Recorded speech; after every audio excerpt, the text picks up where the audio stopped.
everyone, welcome to Wine Simplified, a wine podcast for cork dorks and those who want to be. I am your host, Carrie, also known as Winecita. That is the name of my blog and website. I am a WSET Level 3 certified wine educator with a background in education and a passion for all things vino. I currently serve as the wine lead at the Good Pour Wine and Spirits Marketplace in Longwood, Florida. The store isn't a sponsor of this podcast or affiliated with it, but if you happen to find yourself in the area, please stop by and say hello. So let's get started. Welcome back to Wine Simplified. I know it has been a minute. I have missed a couple of weeks and I do apologize. I am doing this episode 10, and then I think I'm going to spend a little bit of time trying to promote my previous episodes, figure out what's next, and maybe, get some input in terms of what content you might be looking for or questions you might be having with wine. So do me a favor and share the podcast and share questions or comments because that will help this grow, and I would truly appreciate it and love to build a community around it. So I've gone through the different styles of wine, kind of overviewed the different grapes that make up the different styles of wine. Hopefully helped you figure out a little bit about what to look for, what questions to ask when you're in an overwhelming wine aisle. But today I decided I'm going to do one on why we taste wine the way we do. So how can you taste wine like a pro, but you don't have to look like a pro. But there is a systematic way to do it to really get enjoyment out of the wine. So I want to talk through today about, when you watch like a sommelier swirl or sniff and analyze and it looks really, really pretentious, there's a secret to it. Professionals aren't really trying to look fancy. We are following this systemic approach that we've learned to help us pick up the widest range of flavors and aromas. Wine's very complex. It's full of surprises. It's layered, and tasting with intention lets you catch details you'd otherwise miss. And as a professional, right, it helps us analyze wine that maybe doesn't meet our personal preference or personal palate, perhaps not a wine that we would pick up, at home or want to open up and drink, but to be able to have a systematic approach, we can at least analyze it for being good or bad for what it is. I don't love a lot of heavy Cabernets. I don't drink a lot of them at home, but have learned how to assess them, and so that I know when a great Cabernet is a great Cabernet, for example. But a trained palate isn't something that you're born with. It's something that you build, and it takes a lot of practice. And let's be honest, it is a lot of fun to practice wine tasting. So today I want to walk through the steps that the pros actually use, and hopefully it helps you when you are looking at a wine to understand what you're looking for and how to really make the most of it. The first step really is to set the stage. Before you swirl or sip, pros, if you see them doing a big wine tasting or where they start rating wines, the environment is really important. Now, I will preface this by saying odds are very good that you would have to be at a very specific wine tasting event to have this type of environment. Most of the time you're in a social setting, it is noisy. There are other sounds and sights. But I did promise to go through kind of the systematic approach. So when we're tasting wine as professionals, we really try to aim for very neutral surroundings. So things like strong smells, cooking, the smells when you're cooking, perfume, even your dog. My dog gets kind of stinky sometimes. Sorry, Vito. Can hijack your nose. And so in a noisy room, at least for me, makes it a lot harder to focus. So if you are tasting and wanting to taste professionally or study blind tasting, then aim for a quiet space with neutral air. And then check your glassware. So using a clean, clear stemmed glass. Again, I would drink wine out of a coffee mug. I would drink wine out of a red Solo cup, depending on the circumstance or where I'm at. But for purposes of proper tasting, use a clean, clear stemmed glass. If it smells musty or dusty, you can rinse it out, but actually don't rinse with water. Condition it with a splash of wine, or if you do actually need to wash the glass, dry it thoroughly, and then condition it with a splash of the wine that you'll be tasting. And you can swirl or dump it and then pour a fresh glass. That'll get some of the aromas already in the glass and preparing for you to taste. And then temperature really matters. So if a wine is too cold, with the exception of like a sparkling wine, those aromas are going to hide. If it's too warm, then the alcohol in the wine is going to take over. So a real simple trick is if you have an overly chilled white, if it has been in the fridge a little too long and it feels a little too cold, cup the bowl, of that glass with your hands, just a little bit to gently warm an overly chilled white, and always hold the glass by the stem to keep your fingerprints off, but also your body heat out of the way so you don't overheat a wine. That's actually why the stem exists on a glass. These real small details will give you a fair shot when you taste the wine at really showing what that wine is about. So once the stage is set, now we're going to actually look at the wine. We're not sipping yet. The evaluation kind of starts with your eyes. So you're going to want to look at the wine. Tilt the glass against a white background. If you have a white napkin, that's perfect.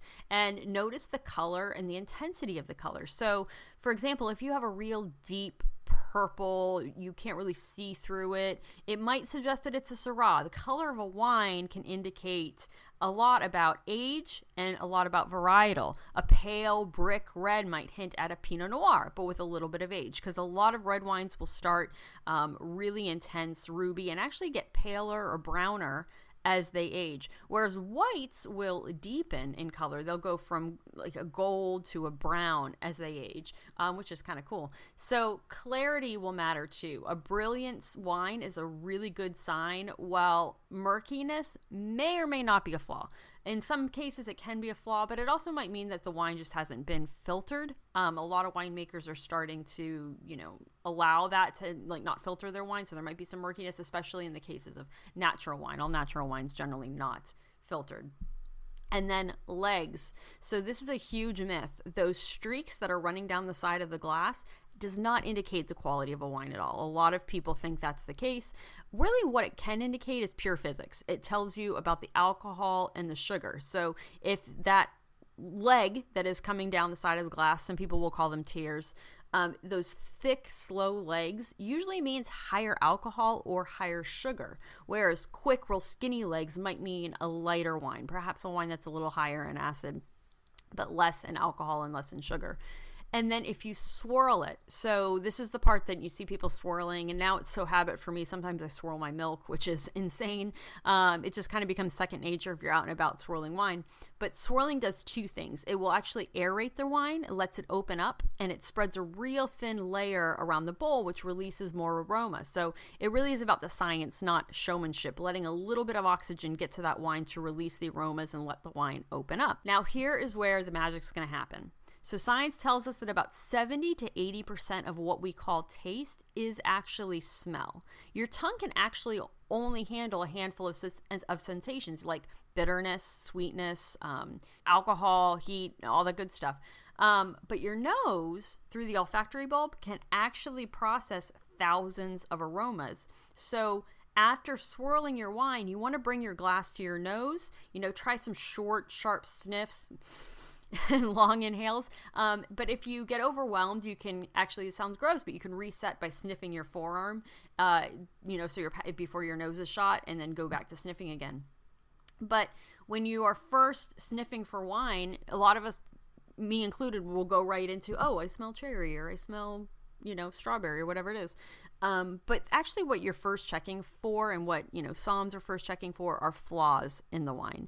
Now, a lot of wine generally is not going to have flaws, but there are some that are out there, and every bottle, just because one bottle in a batch is flawed doesn't mean the entire batch is, but that's why each bottle is different and unique, and you have to check. So if you have a corked wine will smell like wet, musty, damp cardboard, and believe me, you are going to know if it's a cork wine. If you're questioning it, you might be like, oh, I still get some fruit, I still get some forest floor, whatever. That might be what the wine's supposed to smell like. But if it smells like nothing but wet cardboard, it's probably corked and it's bad. If you have something that smells like a lot of burnt matches, that might be that there's too much sulfur in the wine, too much, added sulfites or something like that. If it's all vinegar, it means there might be some volatile acidity. Now, I get a lot of people that tell me a wine smells like vinegar, and what they're smelling is kind of like tartness or, a certain type of really like a fruit that they might think is really, really tart, and it's not actually vinegar. But this is another one. If it smells like vinegar, you're going to know it smells like vinegar. And then another one's called Brettanomyces. This smells like a horse barn. So some people actually like a hint of this kind of horse barn gaminess, but if you have way too much of it on the nose, it really can ruin a wine and your experience in the wine. So If you can check these off the list when you are first sniffing, then you can move on to the aromas. So primary aromas, there are 3 types of aromas: primary, secondary, and tertiary. Your primary aromas come from the grape itself. So these are the fruits, the flowers, the herbs, those initial smells that you get when you say, this reminds me of fennel, or this reminds me of lemon zest. Those are primary aromas. Also an indicator that the wine is young, still has some life left in it. Because then you have secondary aromas. Secondary aromas come from the winemaking, what happens in the winery. So this is where you can get bread dough, butter, cheese rind. If a wine's gone through malolactic fermentation, and you get a little bit more of that, biscuit notes. So that is the secondary aromas, mostly from the choices that the winemaker makes. And then you get the tertiary aromas. So this is what comes from aging. So this is as a wine ages, a red wine's a really good example. It can start smelling like cassis or plum or black cherry or something like that. But as it ages, it's going to get more into like tobacco, leather, dried fruit, roasted nuts. And that is beautiful and rich, and it gets really kind of earthy and savory. But that will come from aging in the bottle. And, vanilla is another big one. So you don't really need to name everything perfectly. There are aroma wheels you can get online that can be really, really helpful if you're starting. But honestly, start simple. Does it smell fruity? Does it smell earthy? Does it smell like a mushroom, savory? That is how you get to that pro level noticing of what smells you're looking for. Now, finally, you get to go to the sip, the taste, and the structure. Now, you are supposed to slurp a wine. I'm not doing video, and this takes practice so you don't dribble all over yourself, so I would not suggest doing this at a party. I would do this if you're tasting a wine at home to start. You do take a small sip, you kind of purse your lips, and you draw in a little air so you don't spit the wine out. This actually spreads the wine across your palate and can sharpen the flavors. And so when tasting, you want to focus on the structure first. Now, several episodes back, I gave you that analogy about the canvas and the painting and all the things that make up a wine structure. So acidity, that mouth-watering zing on the back of your jaw, that high acid, crisp and refreshing, that is acidity. If wine is low acid and it's not supposed to be, it can feel a little flat or flabby. Another way that I learned how to notice acidity is kind of paying attention to the amount of saliva. I know it sounds gross, that sort of builds up in the jawline of your mouth, and how long you continue to kind of salivate. That could be an indication of acidity. Some people will take acidity and maybe confuse it a little bit for sweetness because of that that salivating that happens, or if they think it's something like a green apple or something that can have a lot of acidity but is also naturally sweet on the palate, they might think, oh, that's sweet. But that leads to the next one. That is sweetness. Sweetness is actually detected on the tip of your tongue. Most wines are actually dry, but like I said, that residual sugar plus acidity can really trick you into thinking, oh, this wine has some sweetness. Then there's tannins, the drying, grippy sensation in red wines. If you ever feel like it's sandpaper at the top of your mouth, that's coming from the tannins. Tannins should really feel kind of smooth and velvety all through your mouth, but these tannins come from the skins, seeds, stems, and oak of wines. So that's why red wine typically has the most tannin, because it is in fact exposed and macerated with those skins and sometimes those seeds and stems plus the added oak. White wine has usually very little tannin. Sometimes oak can impose a tiny amount, but if a wine is an orange wine, it will put in some of the tannin, but those white grape skins just don't have as much tannin as the red ones do. But tannin also is a factor in helping a wine be able to age, but that's another matter. So alcohol is the next one for structure. This is what gives warmth in the throat and adds to the body. Too much alcohol can feel a little too hot on the back of your throat. And then body, this is the overall weight and texture. It's thinking like skim milk is a light body, 2% might be a medium body, whole milk might be a full body. You've heard me use that analogy before, and a lot of wine educators and somms will use that analogy. And then you have the flavors that matter too. This is the actual painting on the canvas, right? The fruit, the spice, the earth, but the structure, those acidity, sweetness, tannin, and alcohol, body, that tells you how the wine is built. Finally, when you are pondering all of these pieces together. So you've concluded that the wine's not faulty, you've picked up some aromas, you've assessed the sweetness and the acidity and the balance, and a lot of this takes practice, and I know it can seem intimidating at first, but if you follow these steps, you're going to be able to assess wines very systemically, even if you're going from an Albarino to a Cab or a Syrah to a Riesling. And then what you're going to ask yourself is, balance. So this is actually how, when wines get rated, they're assessed by these other factors. The balance. Does the sweetness, the acidity, the tannin, and the alcohol, do all of those play nicely together in your mouth? Or sometimes if like a tannin's a little bit high, the wine might still be good, but it just might be young and it has to chill a little bit in the bottle. But that's kind of subjective, because wine aging is honestly part science, part art. So it's kind of tricky. But harmony, do these flavors feel integrated or not clunky? Am I getting too much red fruit and not enough of the vanilla that I want, or something like that? And then complexity. Does it reveal layers that evolve as you sip? If you're sitting there and you're thinking, oh, now I'm getting pineapple. Now I'm getting some stone fruit. Oh, there's a little bit of, herbal notes or fennel or rosemary, whatever it is, that keep you thinking about the wine. That wine is probably pretty complex. If it's a light, no shade on Pinot Grigio, but if you're like, oh yeah, that's light, high acidity, citrus zest, Pinot Grigio, usually that might mean it's a simple wine, not a bad wine, but a simple wine. And then length. How long do the flavors linger after you swallow? So how long do those desirable flavors, how long are you getting fruit on your tongue? How long are you, is it evolving in your mouth? Length also means finish. So if something says this is a long lingering finish, it means you can take that sip and 10 seconds later, you are still getting some really great flavors on your mouth, and you don't necessarily want to take your next sip quite yet. So pros will actually, use these to write notes or score wines. You don't have to, but it is always good to take a moment to reflect. And when you're taking that pause and appreciating the wine, that's really when you can assess, do I like this? Would I want a bottle of this?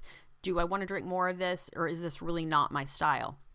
And if you are tasting a lot of wines together, you can spit. That's typically a pros only thing. We do spit when we're tasting dozens of wines in a day, but at home or at a tasting with just a few pours, there's no need. Enjoy your glass and just drink responsibly, especially if you're driving. Maybe you have a designated driver. But that's really it. These are the steps that are used to kind of systematically taste wine like a pro. Even if it looks a little snobby sometimes, it is intentional, not meant to be pretentious. Ditch the pinky. Don't ever lift up a glass and hold your pinky up, but trust your nose. Don't worry about the legs. It can just, if you're going blind, when I was studying blinds, it could tell me, oh, this is probably a Cab because it's a really big boldness, but doesn't mean anything about the quality. Don't be afraid to slurp. If you want to practice that at home so you don't have to do it in public, that's totally fine. Always check for flaws first. If you accidentally drink a wine with a flaw, number one, you're going to know. Number two, it's actually not going to hurt you. It's just not going to be enjoyable at all. And then try to control your environment if you are really wanting to study. But if you are in a place where you are tasting tons of wines or doing a wine tour during a day, spitting is not rude. It's professional. Anybody behind a wine bar is not going to be offended if you taste something and don't love it. Or you can even ask for just a dump, so you don't have to spit. You can just dump it into a bucket or another glass. But at the end of the day, your palate is the ultimate judge. So the best wine, isn't the one with the highest price tag or the fanciest description. It really is the one that you enjoy and the way that you enjoy it. Thanks for joining me on this episode of Wine Simplified. Please share with a friend. If you have any questions, please let me know. Also, check out my blog, wineacida.com. I would love to grow the community and help you on your wine tasting journey. Cheers.